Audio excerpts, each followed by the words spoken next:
Hello and welcome back to Battlefront News. There are only two pieces of news for you today, one on EA's goals for the next Battlefront and another on Battlefield 4 features. So let's get straight into the news. Speaking to Polygon, the director of DICE and the vice director of EA Patrick Soderlund said, "The most important thing for me is that we take the Star Wars license and come up with games where people's jaws drop." He also goes on to say, "We need to do with this what Batman Arkham Asylum did for the Batman license." So DICE are not only looking to reboot the series, but fill you with awe and make your jaw drop as you're playing the game.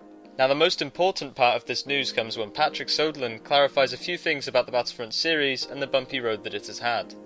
He states, and I quote, "Star Wars Battlefront is the first game to be announced after EA secured rights with Disney to work with the Star Wars license.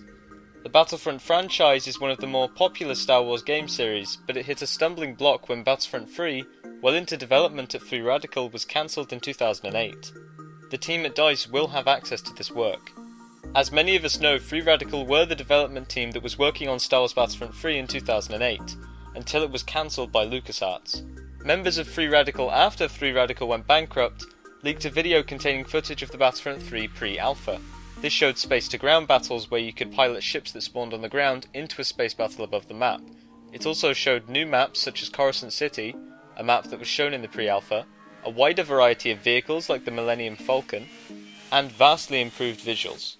The most important piece of information to glean from what Soderlund said is that DICE will have access to all of the work that Free Radical did pertaining to the Battlefront series, meaning all of the features visible in this pre-alpha, including the space-to-ground feature which is highly popular, will be available for DICE to copy and integrate into the next Battlefront. Finally, Soderlund finished by saying, "We didn't toss anything out. We are looking at the old games, we have access to everything that was done during the LucasArts era, but we do want to take our own stance." So this could mean a lot of things. It could mean that DICE want to integrate as many of the best features from the previous Star Wars games into the reboot as they can, or it could mean that DICE want to take an original stance with the game and make it their own. Finally, our last piece of news comes from an article on Game Informer about Battlefield 4. Battlefield 4 runs on the Frostbite 3 engine, as will the next Battlefront, and as the same developers are working on both games, what we see in Battlefield may well become reality for Star Wars Battlefront. From the article we learn that Battlefield 4, despite its visuals, dynamic environments and high player count, will still run at 60 frames a second on next-gen consoles.